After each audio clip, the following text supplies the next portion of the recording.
솔직히 친결한 마음으로 권면하십시오. 참 과부인 과부를 존대하십시오. 어떤 과부에게 자녀들이나 손자들이 있으면 그들은 먼저 자기네 가족에게 종교상의 의무를 행하는 것을 배워야 하고 어버이에게 보답하는 것을 배워야 합니다. 이것이 바로 하나님께서 그들에게 원하시는 일입니다. 참 과부로서 의지할 데가 없는 이는 하나님께 소망을 두고 밤낮으로 끊임없이 간구와 기도를 드립니다. 행락에 빠져서 사는 과부는 살아있으나 죽은 것입니다. 그들에게 이런 것을 명령하여 그들이 비난을 받는 일이 없도록 하십시오. 누구든지 자기 친척, 특히 가족을 돌보지 않으면 그는 벌써 믿음을 저버린 사람이며 믿지 않는 사람보다 더 나쁜 사람입니다. 과부로 명부에 올릴 리는 60살이 덜 되어서는 안 되고 한 남편의 아내였던 사람이라야 합니다. 그는 착한 행실을 인정받는 사람이라야 하는데 자녀를 잘 기르거나 나그네를 잘 대접하거나 성도들을 자기 집에 모시거나 어려움을 당한 사람을 도와주거나 모든 선한 일에 몸을 바친 사람이라야 합니다. 젊은 과부는 명단에 올리는 것을 거절하십시오. 그들은 그리스도를 거슬러 정욕에 이끌리면 결혼을 하고 싶어 할 것이고 처음 서약을 저버렸기 때문에 비난을 받을 것입니다. 또한 그들은 이 집 저 집 돌아다니면서 빈둥거리는 것을 익힐 것입니다. 더욱이 그들은 빈둥거릴 뿐만 아니라 수다를 떨고 남의 일에 참견하고 해서는 안 될 말을 할 것입니다. 그러므로 젊은 과부들은 재혼을 해서 아이를 낳고 가정을 다스려서 적대자들에게 비방할 기회를 조금도 주지 말기를 바랍니다. 어떤 과부들은 이미 곁길로 나가서 사탄을 따라갔습니다. 어떤 여신도의 집안에 과부들이 있거든 그 여신도가 그들을 도와주어야 할 것이요 교회의 짐을 지우지 말아야 할 것입니다. 그렇게 하여야 교회가 참 과부들을 도울 수 있을 것입니다. 잘 다스리는 장로들은 잠깐만요. 이제 여기까지는 과부에 대한 얘기고 그 다음은 장로에 대한 얘기입니다. 이 과부,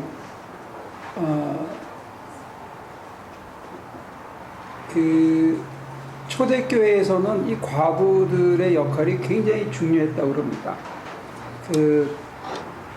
우리는 그 영어로 디컨이라고 그러거든요. 디컨, 남자 집사를 디컨이라고, 여자 집사를 디아커니스 또는 다이커니스 이렇게 얘기하는데, 이 다이커니스의 시작이 바로 이 과부들입니다. 이 과부들이 교리교사였습니다. 성경의 예 중에 하나가 뭐냐면 아볼로라는 사람이 있었습니다. 아볼로가 성경을 기가 막히게 해석하고 가리킨 성경 교사였고, 그 성경을 통해서, 그때 얘기하면 구약이죠. 구약을 통해서 그리스도를 증거하던 아주 뛰어난 사람이었는데, 그 아볼로가 하는 설교를 가만히 듣고 데려다가 그 아볼로에게 성령에 대해서 가르쳐 준 사람들이 있었는데, 그게 소위 말하는 브리스길라와 아굴라라는 부부였어요. 천막 깁는 부부였어요. 그게 이제 사도 바울의 동역자들이었는데, 예전에는 그런 평신도들이 사실은 성령의 깊은 체험을 통해서 기독교의 진리를 하루아침에 터득하고 그거를 가르쳐 주는 거예요.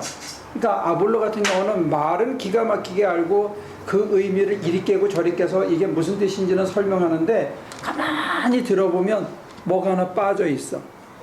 뭐가 빠져 있죠?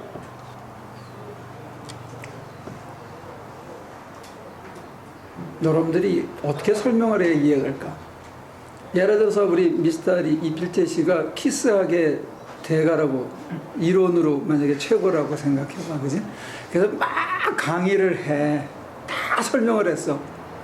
근데 어떤 사람이 가만히 들으니까 다 맞아. 야, 어떻게 저렇게 설명을 잘하나. 그런데 딱 들으면 한 가지가 빠졌어. 뭐가 빠졌어요? 자기가 한 체험에서 봤던 어떤 그 묘한 느낌에 대한 깊이를 얘기 못할 때가 있다는 이론가들이. 이론가들의 약점이 그거예요. 남의 책을 다 보고 정리해서 섭리하면 아는데 자기가 실제로 해보기 전에는 어렵단 말이에요. 여러분들이 남의 예를 들어서 선교지에 가서 집을 지어준다. 그러면 여성들이 생각할 때는 어때요? 멋있어 보여? 네? 고생스러워? 여러분들이 느끼는 느낌이 뭡니까? 제가 설명해 줄게요. 여러분들이 체험을 안 해본 사람들은 빠뜨리는 게 있어요. 문영재 집사님부터 쭉 한마디 해보죠. 우리가 교회 가서 남자들이 집을 지어준다. 가서 보기도 했잖아. 실제로 가서 짐짝도 들고 음식도 해주시고. 근데 여러분들이 우리가 가서 막 집 지을 때 우리들은 뭘 느끼면서 집을 짓겠느냐 이거지. 저한테는 안 물어보세요. 어? 저한테는 왜 안 물어보세요? 전문가한테 물어볼 필요가 없고. 제가 얘기하고 싶은 멋져 보여요. 멋져 보여요. 굉장히 힘들었지만은 목사님 아까 설교에서도 말씀하셨듯이 그런 거를 보면서 이렇게 살아가면서 계속 흐뭇하고 행복한 그 성령의 그거를 자기도 모르게 왕창 갖고 가는 거죠. 그렇게 보여요? 오케이. 축복받은 사람. 감사해요. 모니카 씨 어머니는 어떻게 처음 가서 뵀는데 뭘 느끼셨습니까? 같이 가셔서. 대단한 일을 하신다고 느꼈어요. 그래요? 일반 사람들은 생각할 수 없는 그 대단한 일이지. 너무 존경스러웠어요. 우리 지선 씨는 저는 그때 가서 봤을 때 굉장히 힘들겠다. 그렇지만 지금 내가 뭘 하는지 이렇게 막 뚜렷이 알면 목표를 삼아서 하시는 것 같진 않고 뭔가에 뭘 흘려서 그냥 막 달리듯이 하시는 다들 하신다 그런 거 느꼈지만 그래도 이쪽으로는 상당히 부담됐다. 그래서 힘들어 보인다. 힘들어 보인다. 사모님은 말로만 들으셨는데 어떠셨어요?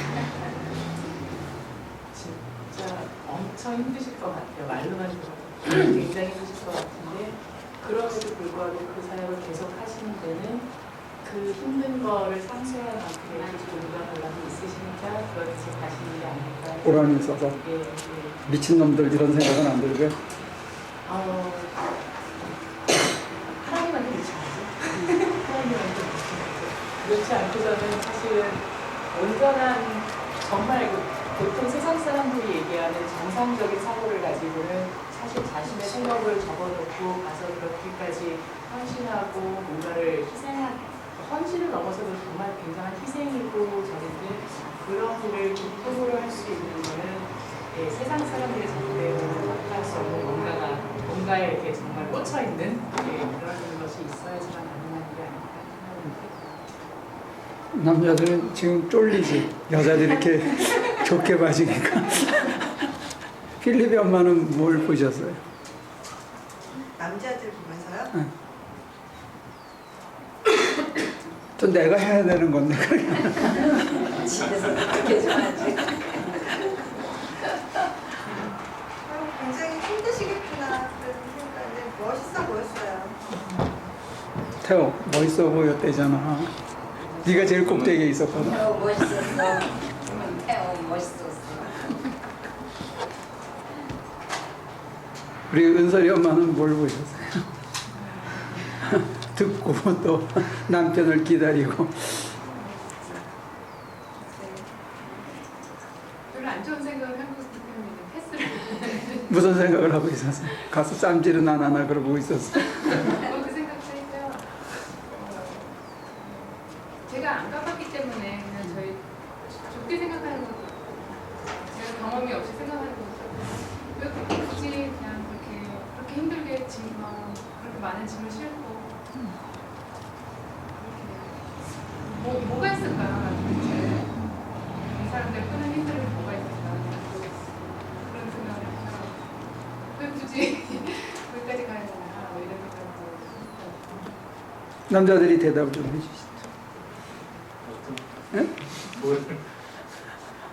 굳이 왜 갔느냐고. 저는 사실은 뭐 몇 번 안 가봐서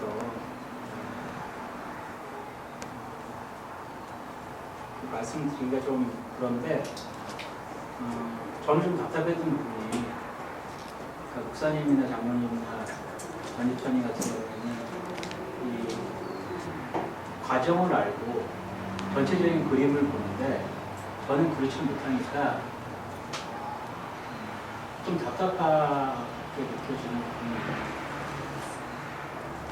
날라 들어 갖고 와그런 거 완전히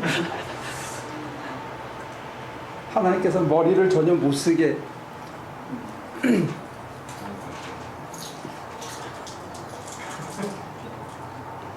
그거 갖고 평소에 머리를 너무 많이 쓰니까 머리 못 쓰게 들으셨죠? 여러분들이 기대하고는 전혀 다른 이게 체험단입니다. 답답했다. 뭘 하는지 모르고 하루 종일 아침부터 밤까지 노예처럼 일하는 거예요. 어디 가는지도 모르고 그냥 해 그러면 이것만 하고 들고 하고 그리고 온몸은 다 아프고 그게 우리의 체험단입니다. 여러분들이 생각하는 거하고 조금 다를 수 있어요. 그 다음에 그냥 이제 집에만 보내주면 좋겠다.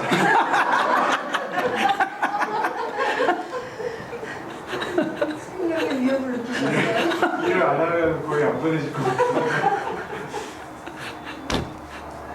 근데 그 다 공감하는 거 아닌가요?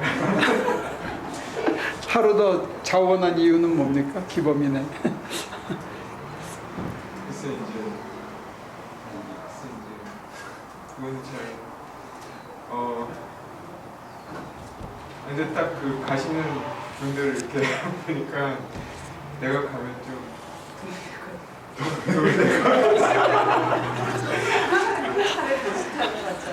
아니 그냥 그 사람들만 보내기가 너무 고생할 것 같고 그거를 군대에서는 전우회라 그래요. 바로 그렇습니다. 근데 그 전우회 때문에 사람들이 목숨을 버리기도 해요.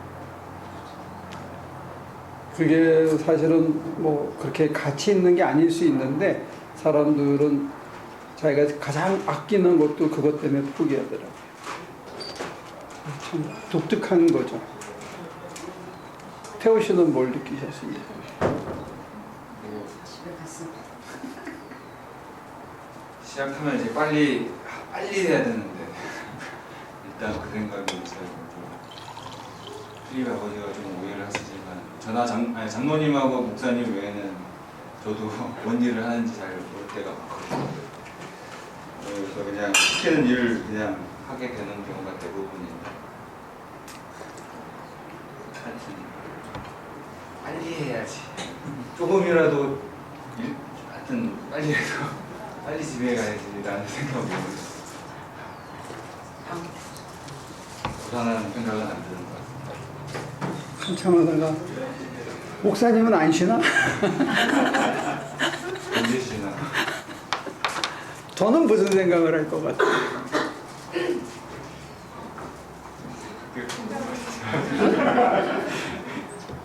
그게 제일 궁금해요? 아이고 네 그냥 좀 내가 무슨 생각을 갖고 있나? 좀 시퀀스에 따라 다른데 처음에는 가야지 그 도와줘야 되는데 하는 마음이 일어요. 그런데 이메일을 주고받으면 하기 싫다. 이런 인간을 도와줘야 되나 이런 마음에 시달려요 잠깐. 그러면 이제 아침에 기도를 하면 하나님께서 아까 말씀드린 대로 너 푹 쉴래? 이런 이제 공갈을 하시거나 내지는 그러지 말고 다 쳐라. 사랑 가리지 마라. 어떤 그런 깨우침을 주시는 것 같으면 이제 받아들이고 가는 거죠. 그리고 사실은 속에서 그런 게 있어요.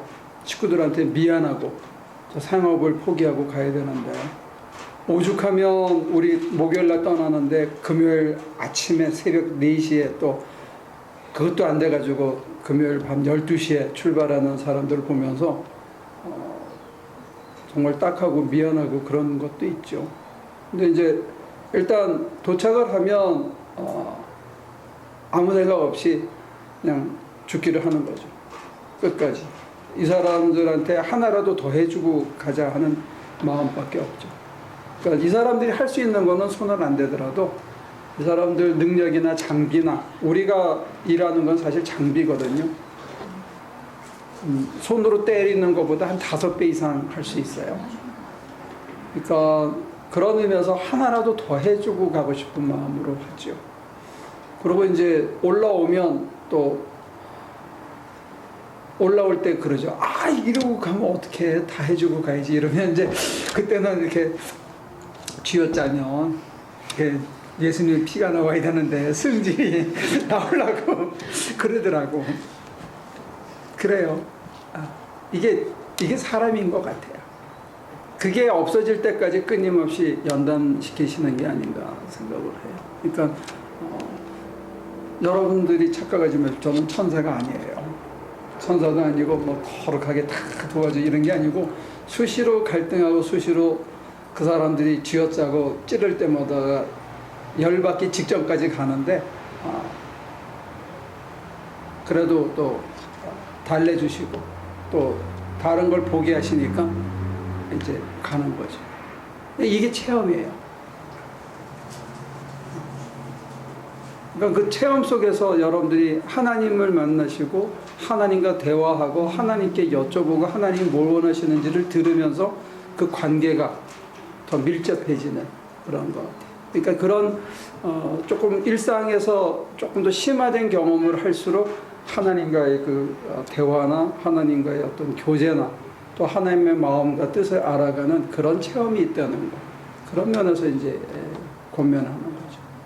그러니까 절대로 뭐 이 세상을 위해서 내 피를 다 나눠줘야지 이런 무슨 거룩한 뜻에서 시작하는 건 아니라는 거예요.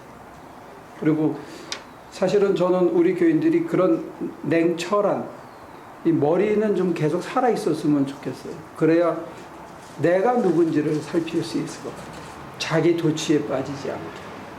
나는 끊임없이 무너지고 넘어질 수 있다는 것을 보고 그래야 하루아침이라도 하나님한테 내 마음을 드리지 않으면 내가 무너지더라는 것.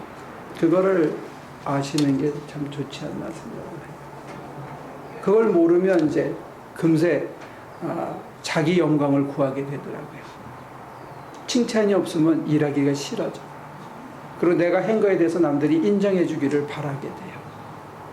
근데 그거 쳐다보면 사람이 워낙 간악해가지고 자기가 10브러치 냉면을 얻었으면 10브러치밖에 칭찬을 안 해줘. 절대로 100브러치 먹은 것처럼 칭찬을 안 해준다. 한 번 얻어 먹은 거고 3번, 4번 칭찬받을 거라고 기대하지 말라는 거예요. 그러니까 사람의 칭찬을 기대하면 일은 하기 힘든 것 같고, 두 번째 제가 느끼는 리프렉션은 뭐냐면 상황에 몰려서 한 거지 제가 뭘 10년 프로젝트를 생각해가지고 한 것도 아니고 그냥 시작한 거예요. 사람이 길바닥에서 땅바닥에서 콘크리트 바닥에서 잘 수는 없다 하는 그 마음에서 시작을 한 건데 그 마음을 하나님께서 이끄셔서 길바닥에서 사는 사람들을 위한 집, 그 다음에 멕시코 사람들한테 지금 그 캐톨릭에서 개종을 한 사람들이 저희가 처음 만난 사람들은 거의가 가난한 사람들, 감옥 갔다 온 사람들, 리헵 센터에 사는 사람들, 이런 소위 아웃캐스트라서 버려진 사람들이거든요. 사회에서는 구성원에서 좀 마지널 라인에 있는 사람들인데 그 사람들을 위해서 교회를 짓고 집을 짓고 할 때 그 의미가 독특하더라는 거예요. 그냥 우리가 돈 벌어서 집 이쁘게 꾸미고 사는 그 집보다는 보다 더 절박하더라는 거죠. 그런 의미에서 저는 한 가지 우리 교인들한테는 미안한 게 이렇게 우리는 그냥 익숙하게 편하게 사는데 교회를 위해서는 내가 별로 신경을 못 쓰고 이렇게 지저분한 데서 여러분들이 계속 있게 하는 건 굉장히 미안하게 생각을 해요. 아무튼 그 사람들에게는 독특한 의미가 있었는데 이번에 가서 내가 실란초라를 처음으로 먹었어. 야, 10몇 년 걸린 거야. 난 실란초를 진짜 못 먹겠더라. 그리고 회개하는 게 뭐냐면 한 10년 전에 리헵 센터를 갔는데 약 먹고 있는 애들을 그냥 무조건 그 어떤 외진 곳에다가 처박아 놓는 거예요. 데카떼라는 동네에서 한참 더 들어가는 데인데 그 우리가 그 그라지 도어 가지고 그 사람들 예배당을 하나 짓고 그 사람들 부엌을 짓고 큰 숙소를 나중에 또 한 번 지었는데 우리가 집 짓는 동안에 약에 취해가지고 계속 머리를 돌리는 사람이 있었어요. 하루 종일 돌려. 하루 종일. 그러니까 자기는 어지러운 거야. 그러니까 계속 돌리는 거예요. 안 어지러우려고. 계속 돌리는데 밥 먹을 때 잠깐 먹고는 또 돌아. 야, 3일을 그러니까 좀 덜 돌고 이러고 떨고 있더라고. 그러니까 약이라는 게 얼마나 무서운지. 근데 제가 회개하는 건 뭐냐면 그 사람들이 자기네 마시는 물을 떠와서 줬는데 못 먹겠더라고. 진짜 그 물은 못 마시겠다. 그게 어디냐면 화장실 밑에 땅을 파가지고 웅덩이를 해서 이렇게 바켓으로 물 떠다가 그 물을 바로 먹더라고. 그래서 제가 언제 그걸 마시는 날이 올지 그건 잘 모르겠어요. 저한테는 실란초라 먹는데도 17년이 걸렸으니까 살아있는 동안에 할 수 있을지 모르겠는데 아무튼 또 하나의 과제가 그런 거더라고요. 하나님께서 저보다 훨씬 찔기신 게 조금씩 끌고 가가지고 결국은 하게 하시더라는 거예요. 그러니까 나이 많으신 분들은 미리 손드는 게 나아요. 젊은 사람들은 좀 버텨도 돼. 결국은 하시는 것 같아. 그리고 어느 날 그게 가면 좋다 하는 거. 그래서 제가 지난 주일날 말씀 전할 때 그랬지만 우리가 지은 예배당에서 예배를 드린 건 처음이에요. 다 된 데 가서. 그러니까 좀 재밌더라고요. 그리고 그런 걸 통해서 내가 누군지를 보게 해주는 좋은 경험인 것 같아요. 우리 교회는 부흥회가 없잖아요. 안 하거든요. 부흥회를. 그러니까 1년에 3번 집 지러 가는 게 우리한테 부흥회니까 여러분들 자기 심령의 대부흥을 위해서 부흥회 간다 생각하고 2박 3일, 3박 4일 지원하시면 좋겠다 생각합니다. 그래서 그 나머지 기간을 잘 사시면 좋겠어요. 자, 그러면 다시 돌아가서 과부들이라는 게 말한 그대로 여기서는 남편이 없는 사람을 과부라고 그러는데 성경이 얘기하는 디커니스들은 60세가 넘은 사람들이에요. 그 당시로 보면 굉장히 오래 산 사람들이에요. 지금은 70 훨씬 더 된 거죠. 60을 넘었는데 자기 온 심령을 하나님께 바쳐서 남은 인생을 이제는 자식 교육 다 끝났으니까 이제 온 몸을 주님을 위해서 온 시간을 주님을 위해서 정말로 무료 헌신 봉사하겠다는 사람이에요. 그 사람들에게 교회가 먹고 자는 걸 해결해 주려는 거예요. 유흥비를 대주려는 게 아니고 먹고 사는 거를 해주려는 게 이게 그때로는 인슈런스입니다. 소셜 시큐리티고 인슈런스고 그 사람은 기도하는 일, 그 다음에 아이들을 가리키고 교리문답을 가리키는 일을 했어요. 이게 굉장히 중요한 포인트입니다. 나이 60이 돼서 교리문답을 가리킬 수 있어야 된다는 거예요. 근데 제가 담임 목사 입장에서 여러분 중에 후배들한테 교리문답을 가리켜도 되겠다라고 인정할 만한 사람이 눈에 안 띄어. 그 문제죠. 그런 면에서 우리 교회가 아직 건강하지 않은 거예요. 그리고 여기서 굉장히 좀 신랄한 얘기지만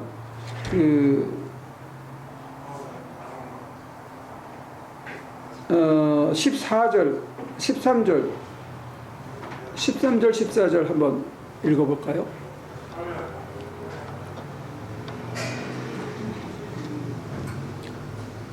또한 그들은 이 집 저 집 돌아다니면서 빈둥거리는 것을 익힐 것입니다. 더욱이 그들은 빈둥거릴 뿐만 아니라 수다를 떨고 남의 일에 참견하고 해서는 안 되는 말을 할 것입니다. 그러므로 젊은 과부들은 재혼을 해서 아이를 낳고 가정을 다스려서 적대자들에게 비방할 기회를 조금도 주지 말기를 바랍니다. 네, 가방 끼고 성경책 들고 남의 집에 신방 가가지고 예배 드리고 예배 한 10분 드리고 찬송 한 5분 하고 난 다음에는 수다를 3시간 떨고 오는 경우가 있거든요. 소위 신방대원이든지 무슨 상담이든지 이런 거 해가지고 교회에서 이런 사람들이 있는데 이거 성경에서는 막고 있는 거예요. 근데 연습 없이 나이 60이 됐다고 갑자기 이게 되냐 이거예요. 이게 참 모순입니다. 그렇잖아요? 젊은 과부가 그렇게 하는 걸 막아요, 성경은. 그럼 60이 돼서 갑자기 하루아침에 되냐 이거예요. 그럼 어떻게 된다는 거예요? 이게 이론과 실제 사이에 갭이 있는 거예요.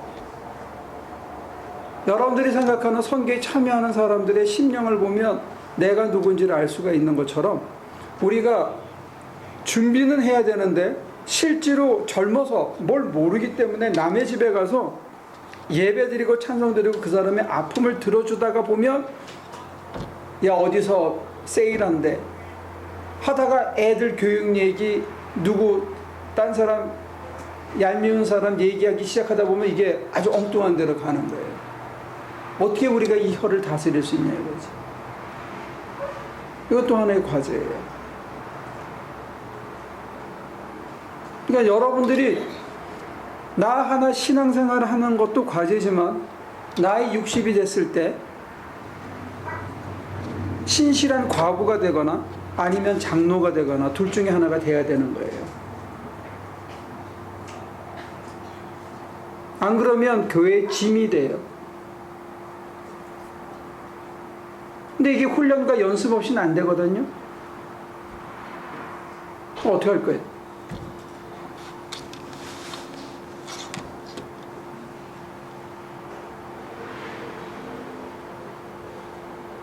아까 태호 씨가 자기도 뭔지 잘 모르고 그냥 제일 위험한데, 제일 높은데, 제일 힘 많이 쓰는 데는 올라가고 하고 있잖아요, 요즘. 그지? 몇 년 됐지? 그렇게 한 지가? 한 3년 됐나? 멕시코 갔다 와서부터지, 그지? 근데 제가 이렇게 자루 금거가지고 이렇게 마크 이렇게 하잖아요, 요즘. 제가 몇 년 된 것 같아요, 그거 하기 시작한 게.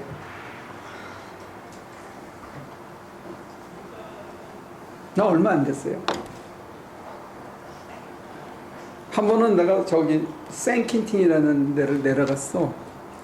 가가지고 막 혼자서 난리를 치고 이제 지붕을 만들었거든.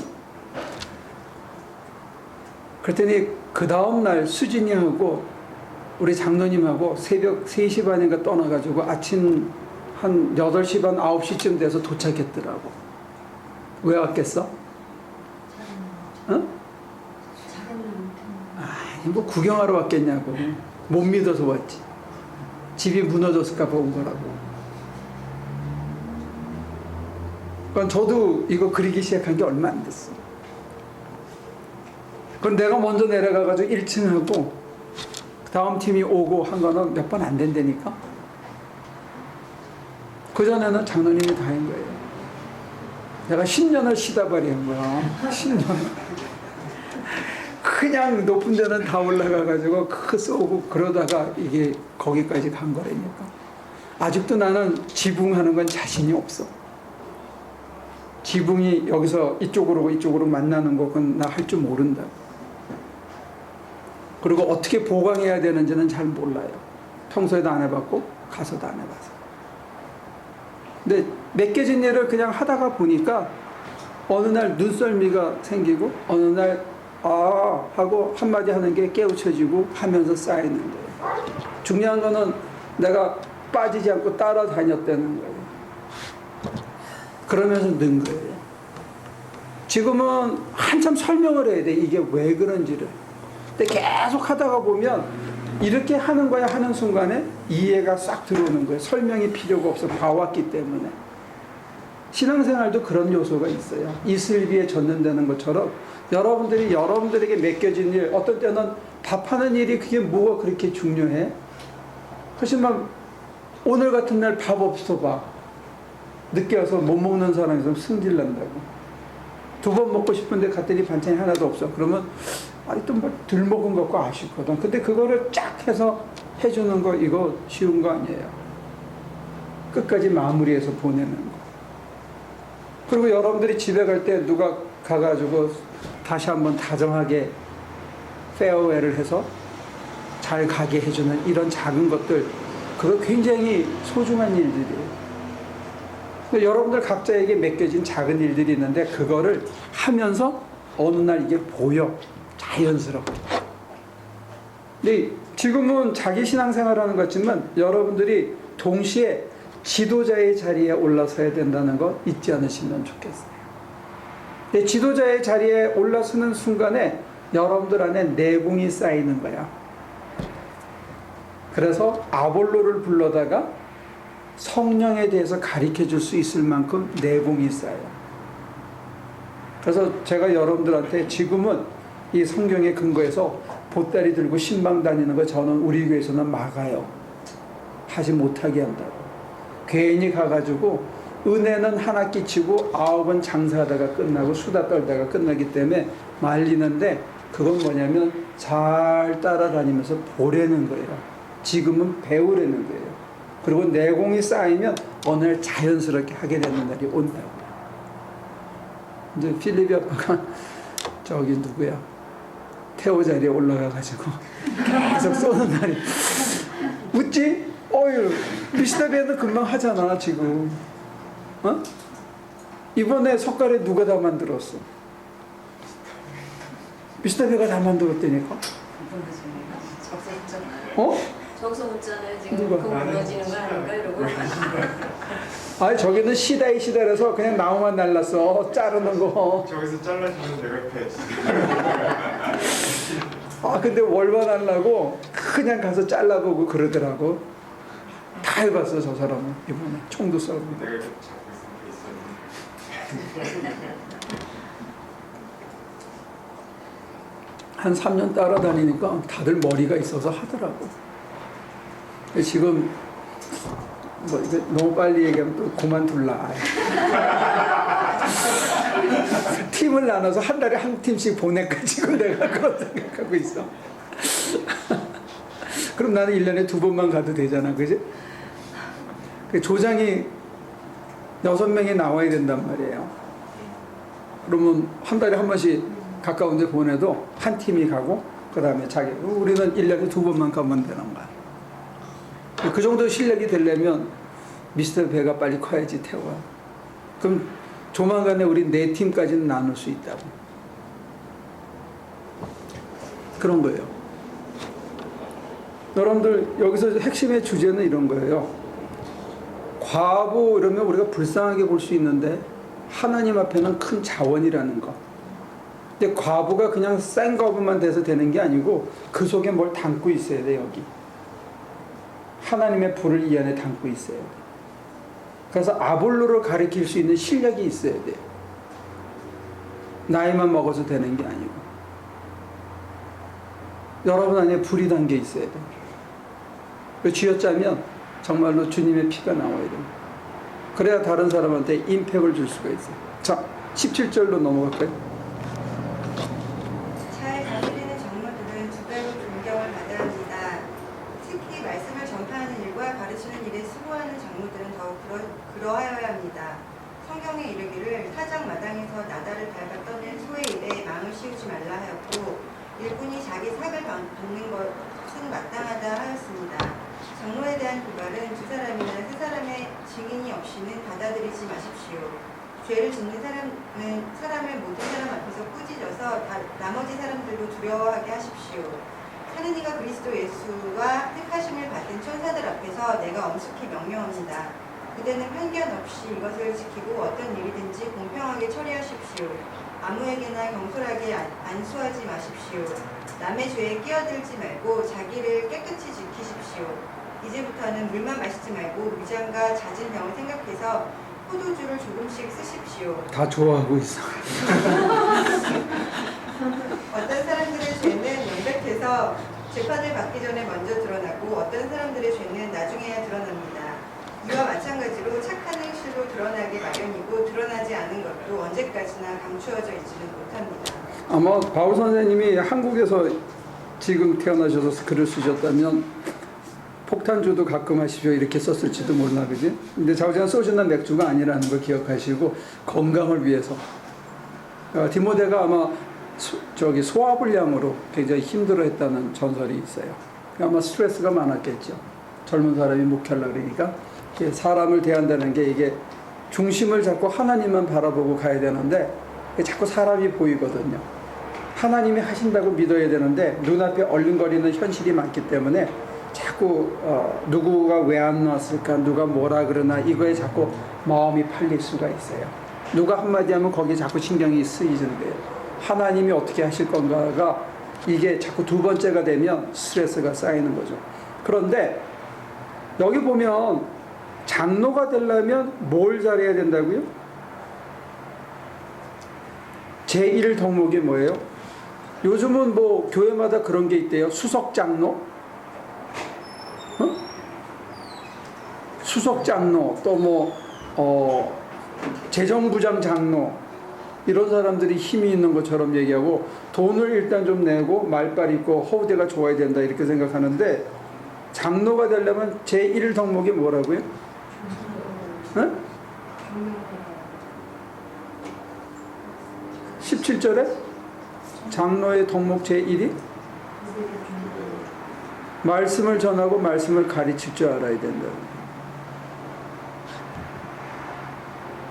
그리고 사람을 돌볼 수 있어야 돼요. 왜냐하면 이게 우리의 코어니까. 말씀을 모르면 우리가 자기 생각으로 떠들기 쉬워요. 근데 그 자기 생각이라는 게 다 세상에 세뇌받은 생각이거든. 그거 세상 사는 요령 가르쳐 주는 데가 교회는 아니에요. 교회는 말씀 가르치는 데라고. 그러니까 젊은 사람들은 특별히 성경을 통독하고 자꾸 성경에 꿰뚫어야 돼요. 이게 삶의 원리가 돼야 돼. 그리고 가르칠 수 있어야 돼요. 그래서 우리 교회에서 성경 공부를 그렇게 강조하는 이유가 여기 있어요. 이게 우리의 율법 전서니까. 이게 우리를 판단하고 우리를 가이드하는 기준이에요. 딴 게 아니고. 그러니까 일단 여기에 정통해야 돼. 그리고 말씀에 체험이 있어야 됩니다. 그리고 그 말씀이 나를 꺾어서 바르게 인도하고 내가 최후 승리를 거뒀었다는, 그 말씀이 옳다는 확증이 자기 안에 있어야 된다는 게. 그래 남을 가르칠 수가 있어. 그리고 좀 젊은 사람들 중에는 좀 이 성경을 고리탑탑하고 말이야, 이건 누가 그런 거 읽어, 이런 편견을 갖고 있는데 절대 그렇지 않아요. 하나님이 여전히 다스리시고 하나님의 말씀이 살아있다는 증거예요. 그러니까 이거를 적어도 우리 교회에서는, 그래서 제가 요구한 게 뭐냐, 장로가 되려고 그러면 교회사, 성서신학, 조직신학은 가서 신학교에 가서 듣고 와라. 조직신학은 제가 가르칠 수 있지만 성서신학하고 교회사 이거는 가서 반드시 듣고 와라. 성경이 어떻게 쓰여졌는지, 무엇을 담고 있는지에 대한 기본 신학적인 이해가 있어야 된다는 거예요. 아시겠어요? 할 게 많지. 술 먹으러 다닐 시간이 없어. 집 주러 다녀야지, 신학교 다녀야지. 교회 생활이 이게 빡빡한 거라고. 딴 데 보고 쳐다보지 말고 날 봐. 알았어? 알았냐고. 교회 생활 하려면 그거 해야 돼. 집사 되면 다 무조건 갔다 와야 돼. 아시겠어요? 왜 갑자기 지옥불에 던져지는 느낌으로. 좀 알아야 가르치지. 알고 제대로 믿자고. 알고 힘들어도 받아들이고 가면 거기에 뭐가 있는데, 난 여러분들이 무식한 신앙인이 되기를 바라진 않아요. 뭘 좀 제대로 알고 믿었으면 좋겠어요.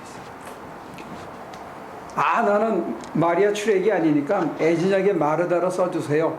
그런 사람은 교회 와서 계속 땅 쓸어. 그래도 거기에 깨달음이 있어요. 나는 애저녁에 나는 말씀 없고 나는 몸으로 간다. 그런 사람은 뭐 종쳐요 와서 계속. 그래도 장로 될 수 있어. 그거는 그 출애기 따로 있는데, 일반적인 출애기는 현대적으로 내가 봤을 때는 여러분들이 이성, 가슴, 실천 같이 갔으면 좋겠어. 그래서 우리 교회에서는 회의를 통해서 그렇게 결정했어요. 장로님은 부장을 안 한다. 장로가 되는 순간 신방 가고 말씀 전하고 그 다음에 말씀 가리킨다. 그래서 장로님이 여러분들 성경 공부 인도하는 이유가 거기 있어요. 우리가 회의를 통해서 그렇게 결의를 했어. 우리 교회는 재정부장, 수석장로 이런 거 없어.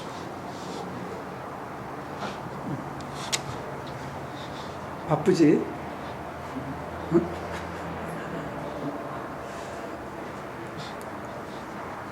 근데 이제 제가 자신 있게 고면할 수 있는 거는 깊이 파면 맑은 샘물이 나와요.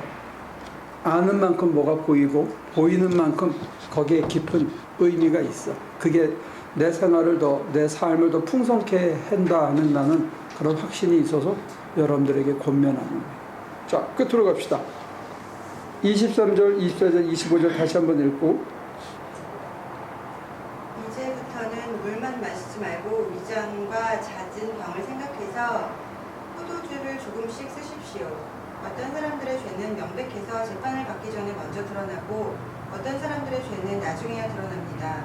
이와 마찬가지로 착한 행실도 드러나게 마련이고 드러나지 않은 것도 언제까지나 감추어져 있지는 못합니다. 다 드러나게 돼 있더라고요.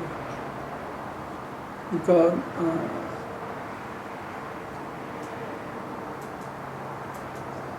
지난 주간에 제가 사무실에서 이제 뭐 좀 하느라고 쭉 서랍 정리를 하다 보니까 이만큼 사진이 있어. 그 우리 선교사님이 우리한테 사진 찍어서 보낸 게 이만큼인데 보니까 우리가 옛날에 지었던 교회 그 찍었던 사진들이 나오더라고요. 지금도 기억에 남는 게 용마루가 한 70피트 정도 되는 용마루를 만들어서 들어올리다가 떨어져가지고 하마터면 죽을 뻔했는데 그래서 그 드릴을 떨어뜨려서 산산조각이 났는데 2층에 용마루 올렸는데 왜 그렇게 옛날에 했는지 모르겠어. 근데 그것도 사진 찍어놓고 했는데 그냥 우리로서는 묵묵히 해온 거예요, 한쪽에. 근데 그러다가 보니까 그 분야의 전문가가 된 거예요, 교회도. 그러니까 그러면서 하나님께서 우리 교회에 주신 교훈 중에 하나는 실천이에요, 실천. 신앙의 실천이 신앙의 고백만큼이나 소중하다는 거예요. 그러니까 여러분들이 정말로 입으로 고백하면 몸도 따라와요. 사랑해 고백하면 가슴도 줘야 되고 머리도 줘야 되지만 제가 힘들게 할 때도 여전히 사랑하는 실천이 있어야 됩니다. 그게 힘든 거예요. 잘할 때야 뭐 개나 소나 다 잘하지. 나도. 상대방이 나한테 못한데도 그거를 삼키려고 그러면 내 그릇이 많이 넓혀져야 되더라고요. 그래서 아까 설교 시간에 잠깐 했지만 이메일을 딱 받는 순간에 저는 이거 옮기고 저기 가서 하려고 그러니까 새로 하나 지어질 수 있어요. 그럴 때 순간적으로 승질이 나려고 그러더라고요. 어이씨, 내가 우리 교인들 고생시켜가지고 행기 그게 언젠데 그걸 남을 주고 또 하겠다고? 그러다가 아니야, 그것도 좋은 거지. 그래서 너 2, 3년만 더 고생해라. 그래서 달래가지고 그렇게 했는데 거꾸로 생각하면 저나 여러분을 누군가가 기댈 곳이라고 생각해 준다는 거예요. 그죠?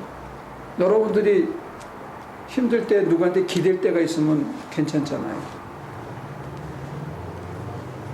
누군가가 여러분들이 자빠졌을 때 손을 내밀어 줄 사람이 있다면 괜찮잖아요. 근데 어떻게 하다 보니까 이 작은 교회가 남들한테 손을 내밀어 주는 교회, 쓰러진 사람을 일으켜주는 교회라고 이해가 되기 시작했다는 거예요. 그리고 여러분들이 바로 그런 사람이에요. 저만 그런 게 아니에요. 우리 모두가 다른 사람이 힘들 때 하나교회에다가 손을 내밀면 도와주겠구나.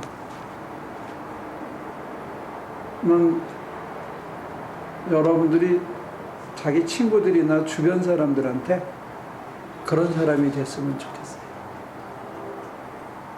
아무한테도 말하기 힘든데 그럴 때 누구한테도 손을 못 내미는데 그런데 필리비 아빠한테 가면 필리비 아빠가 도와주겠지. 그런 사람이 찾아와서 내미는 손은 이렇게 떨리고 더 절박하고 우리가 그 눈빛을 분별할 수 있을 것 같아요. 왜 웃었어?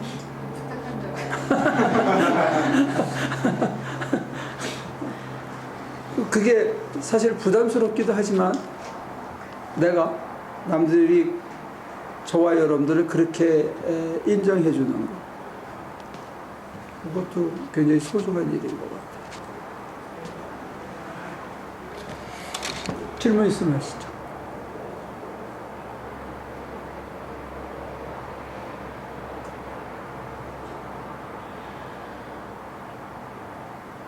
결론을 지으면 디모데전서는 목회 서신이라 그러거든요. 목사에게 목회를 어떻게 해야 되느냐 하는 서신인데 그 내용을 보면 양육이라는 단어가 들어있어요. 그 양육의 핵심은 성장입니다. 변화와 성장. 그러니까 기독교 신앙생활에 있어서 우리가 가장 소중한 것 중에 하나가 이 과정인데 어떤 프로세스에 들어가냐면 여러분과 제가 끊임없이 변화되고 성장해야 된다는 거예요. 성숙해져야 되는 거예요. 어떤 인간으로? 남에게 도움이 되는 인간으로. 그러니까 지금 우리가 흔히 얘기하는 성공주의 신학하고는 달라요. 내가 성공해서 내가 번영하는 것하고는 달리 어떤 인간을 양육하라고 지금 디모데에게 얘기하냐면 남을 가르치고 남에게 본이 되고 남을 도울 수 있는 인간이 되라고 그런 인간으로 만들어가려는 게 참과부나 장로도. 그러니까 여러분과 제가 그렇게 변해가야 되는 거예요. 남에게 도움이 되는 인간으로. 근데 제 경험을 쉐어하면 남에게 도움을 주는 게 결코 쉬운 일이 아니더라는 거예요. 그리고 내가 결심한다고 해서 되지도 않더라는 거예요. 차라리 하나님 앞에 솔직히 나 하기 싫어요. 나 못하겠어요. 너무 힘들어요. 그럴 때 하나님께서 저와 여러분들을 협박하실 때도 있고 또 달래실 때도 있지만 하나님께서 이끌어 가실 때 하다가 보면 5년, 10년 묵묵히 그냥 정확하게 아직은 모르는데 하다가 보면 어느 날 저나 여러분이 남에게 도움이 되는 인간으로 변해 있더라는 거예요. 자기 하나 챙겨 먹기도 힘든 인간에서부터 남을 도울 수 있는 인간으로 변화되면 선물이 따라오는데 내 하루하루 생활이 그렇게 지겹지 않게 된다는 거예요. 무료해서 뭔가 딴짓을 하지 않으면 무료한 그런 생활로부터 이렇게 자연스럽게 극복되는 게 있대요. 그래서 저는 이제 또 리스트가 생겼어요. 아, 이번에 이제 선교를 갔다 와서 네일건을 2개 사고 스킬소를 하나 사고 컴프레서를 하나 마련하고 좀 해야 될 게 있는데 그걸 리스트를 보고 보니까 그것도 한 1,500에서 2,000불 정도 되더라고요. 야, 맞네.